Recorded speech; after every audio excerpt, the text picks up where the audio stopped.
What's up, everybody? Before we jump into today's video, first off, I'm feeling pretty rough today, feeling pretty under the weather, so if my voice is a little rough, I apologize for that. It's taking everything I got to come out here and make a video for you guys tonight.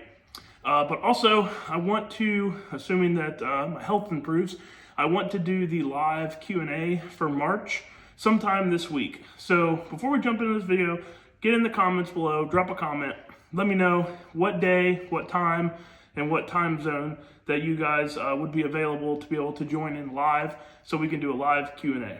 All right, on with the video. So today I want to talk about trans brakes in 47 and 48 REs. This is a question that I get asked quite a bit about what is a trans brake, when do I need one, what is the purpose of one, how much do they cost. So starting with what a trans brake is basically a custom valve body with an electronic solenoid that is used to mechanically lock first and reverse together, binding the transmission in order for it to not move. So once you apply the solenoid, it locks the transmission up, the truck doesn't move, and then you can spool up. Once it's up on boost, you let go of the button that is commanding the solenoid to be open, locking it in between first and reverse. That releases, and it goes back to being in first gear, and you go down the track. So situations where you would want a trans brake would be if you are racing at a competitive level, something, 590 index and up. There are some customers that just like playing with the trans brake, and you can totally run one on a street truck, but the majority of the trans brake use stuff is going to be tailored specific to the drag racing crowd. Over the years, I've had some people ask about, will a trans brake help your truck spool? The answer to that is no. The trans brake doesn't give you any special characteristics to loosen up the converter or be able to manipulate your turbo setup in any way. It is just simply mechanically locking the transmission up so that way it cannot move. Some areas where you would need a trans brake would be if you have a all-out competition vehicle that you're running manual brakes, you're trying to save as much weight as possible, and the manual brakes won't hold the truck back when you're spooling up. That is a great place for a trans brake. When you get into situations like that, that's when you get into using bump boxes as well. And we'll get into the bump box stuff a little bit later in the video and explain why the way that the transmission is set up is so critical to running the bump box. So the next question that I always get from people is, can I just buy this valve body and bolt it in my already existing transmission? And the answer is no. The valve body is only one piece of this puzzle, and the way the transmission is set up, the way the direct drum is set up, the return spring set up in it, the clutch clearance, the servos, there's a lot of little tips and tricks that go into setting up one of these transmissions to function properly with the trans brake, and that is why you can't just simply bolt one in. Because of that, you need to send the transmission to me if you're wanting to get one of my trans brake setups, so that way I can go through it, make sure that all of your stuff is set up exactly the way it needs to. Back to that bump box topic, if the trans brake is not releasing fast enough, then you are going to really struggle with being able to stage with a bump box. A bump box basically interrupts the trans brake for a split second, which allows the truck to bump forward into the lights so you can stage. Well, if your trans brake release is not fast enough, then you have to set your bump box up really aggressive just to get it to move. And then when it does move, it moves way too far, therefore not even working. If your trans brake release is too slow, you're also not going to be able to cut a good light, and you're running into a little bit of a bind situation with the transmission as well. But the main thing is that you're not going to be able to cut a good light, you're not going to be able to use a bump box.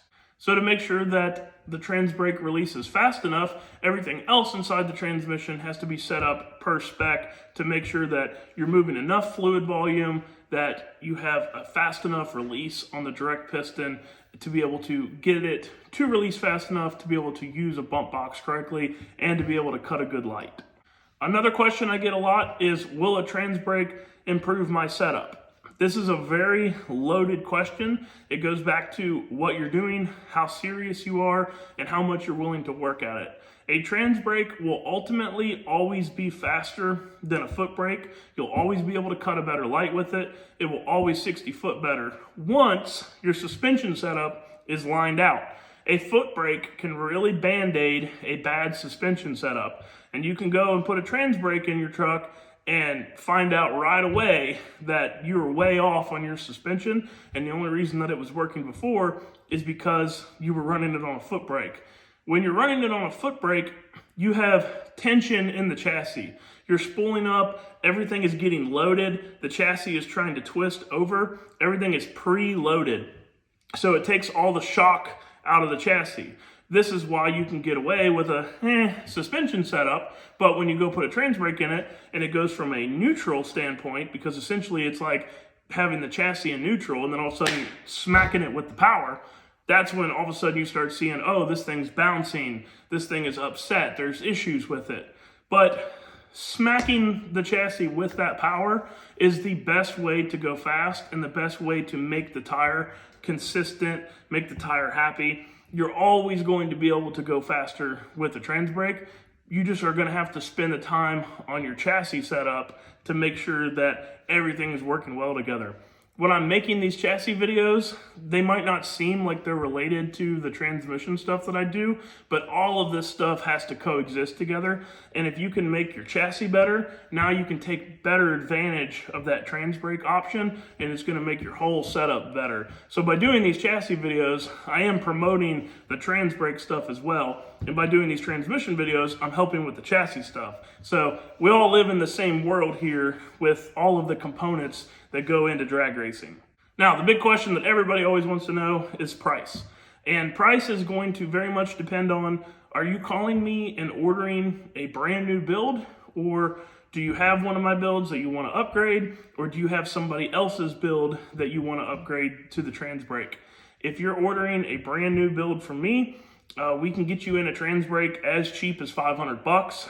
There's some options that we will discuss when you call me, like the aluminum direct drum, depending on how serious you are with the racing stuff. That also further improves the bump box and trans brake release capabilities. If you already have one of my transmissions and you want to send it back in to, maybe it's time for a refresh, and you want to upgrade to a trans brake valve body at that point, that same, could be as cheap as $500 for the trans brake stuff, and then labor to go through the transmission, and then whatever else we find needing refresh. So could cost you a couple grand if you already have my transmission. If you have somebody else's build that you want to send in and have set up for a trans brake, that's where it can get really expensive fast. I don't do refreshes on other companies' builds, and that's not for any reason other than to protect the customer. Every transmission has a certain recipe the way it's built. If you guys have watched my transmission videos for a while now, you hear me talk about that all the time.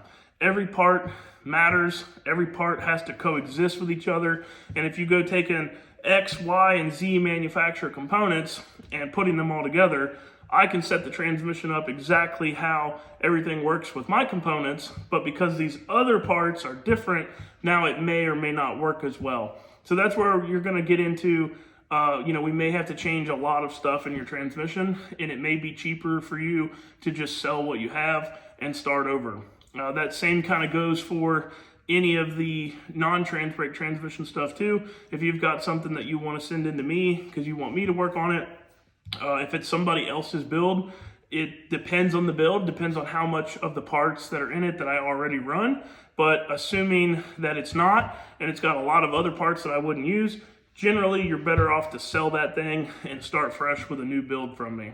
So that's all I got for this one, guys. Just wanted to take a few minutes tonight to discuss trans brakes on the 4748 platform. Hopefully this answers some questions for people. If you want to talk to me about getting one of these things, or if you have any questions that I didn't cover in this, you can call me at 859-466-7737, or feel free to drop an email to info@getloganbuilt.com. And then of course, you can always make a comment here. I'm always replying to the comments. So thanks guys for watching. Don't forget to comment. Let me know when you guys want to see the Q&A live feed this week. And if you're new here, click the subscribe button, hit that like button to help me get the video out to more people, and we'll see you next time.